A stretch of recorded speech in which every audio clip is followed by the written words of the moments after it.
Assalamualaikum warahmatullahi wabarakatuh. Perkenalkan, nama saya Muhammad Syafrizal dengan NPM 2141149. Di sini saya akan menjelaskan apa itu mengelola ruang lingkup proyek.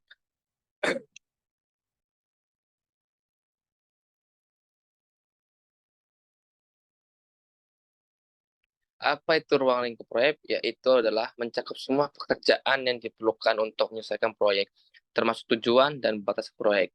Pentingnya mengelola ruang lingkup menghindari perubahan yang tidak terkendali dan memastikan proyek tetap ada jalurnya.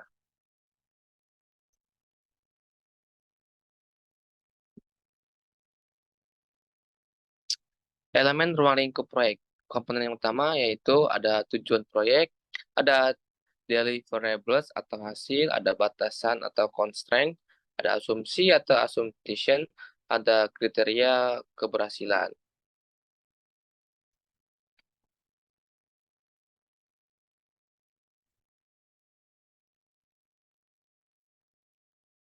Tantangan dalam mengelola ruang lingkup. Masalah umum itu ada perubahan yang tidak dikendalikan atau scope creep, dan ada juga kesalahpahaman atau ketidakjelasan ruang lingkup. Dan ada juga tidak ada dukungan pemangku kepentingan. Dan terakhir ada kekurangan sumber daya.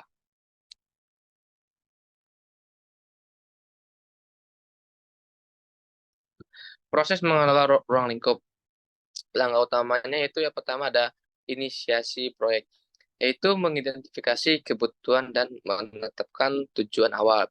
Dan ada juga perencanaan ruang lingkup, mengembangkan rencana ruang lingkup proyek yang rinci.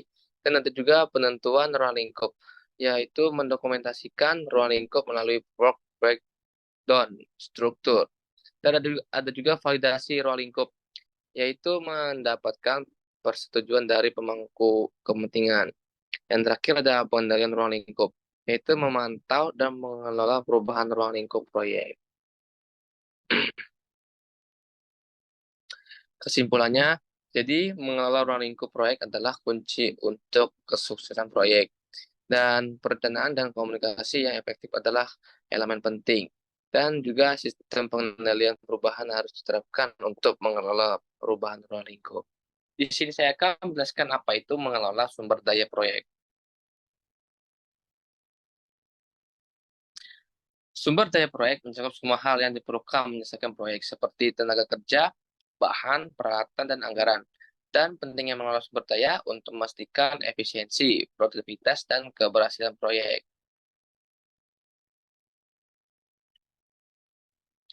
Jenis sumber daya proyek, kategorisasi sumber daya, yaitu ada sumber daya manusia, yaitu tim proyek, tenaga ahli, dan pemangku kepentingan. Dan sumber daya material yaitu terdiri dari bahan baku, perlengkapan, dan peralatan. Dan sumber daya finansial yaitu anggaran proyek dan alokasi dana. Dan terakhir adalah sumber daya informasi yaitu yang berisi data, pengetahuan, dan teknologi. Proses mengelola sumber daya proyek, langkah yang utama ada perencanaan sumber daya, yaitu mengidentifikasi dan merencanakan kebutuhan sumber daya. Ada estimasi sumber daya, yaitu menghitung jumlah dan jenis sumber daya yang dibutuhkan. Dan ada perolehan sumber daya, yaitu mendapatkan sumber daya yang diperlukan. Dan ada juga pengembangan tim proyek, yaitu mengelola dan mengembangkan anggota tim. Dan terakhir ada pengendalian sumber daya, yaitu memantau dan mengendalikan penggunaan sumber daya.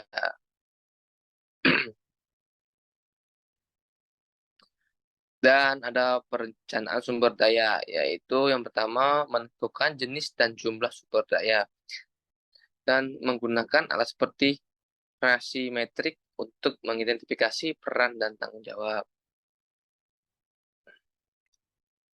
Kesimpulannya, jadi mengelola sumber daya proyek adalah elemen penting untuk kesuksesan proyek. Perencanaan, estimasi, dan pengendalian yang baik adalah kunci. Dan terakhir ada pengembangan tim dan manajemen yang efektif dan meningkatkan produktivitas keberhasilan proyek. Di sini saya akan menjelaskan tentang pengelola pengadaan proyek.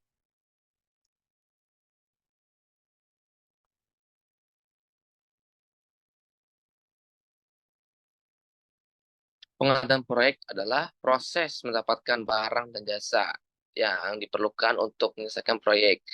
Tujuannya yaitu memastikan bahwa semua kebutuhan proyek terpenuhi dengan cara efisien dan efektif.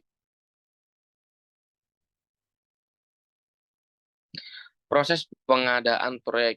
Yang pertama, perencanaan pengadaan, yaitu mengidentifikasi kebutuhan pengadaan dan menentukan strategi pengadaan.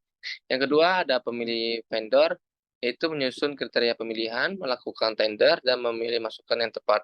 Yang ketiga, ada pengelolaan kontrak, yaitu menyusun dan mengelola kontrak dengan vendor. Yang keempat, ada pengawasan dan pengendalian, yaitu memantau kerja vendor dan memastikan kepatuhan terhadap kontrak. Tantangan dalam pengadaan proyek, yaitu masalah umumnya ada keterlambatan pengiriman barang atau jasa, kualitas bayar barang atau jasa yang tidak sesuai, dan ada juga konflik dengan vendor, dan ada juga beresiko biaya tambahan.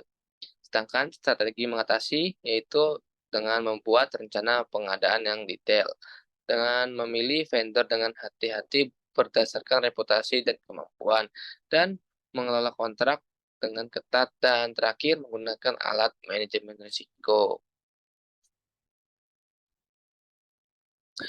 Jadi kesimpulannya, pengadaan yang efektif adalah kunci kesuksesan proyek.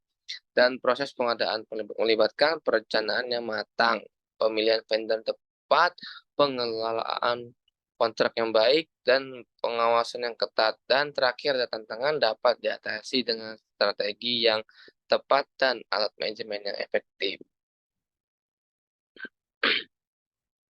Terima kasih. Sekian dari saya akhiri. Wassalamualaikum warahmatullahi wabarakatuh.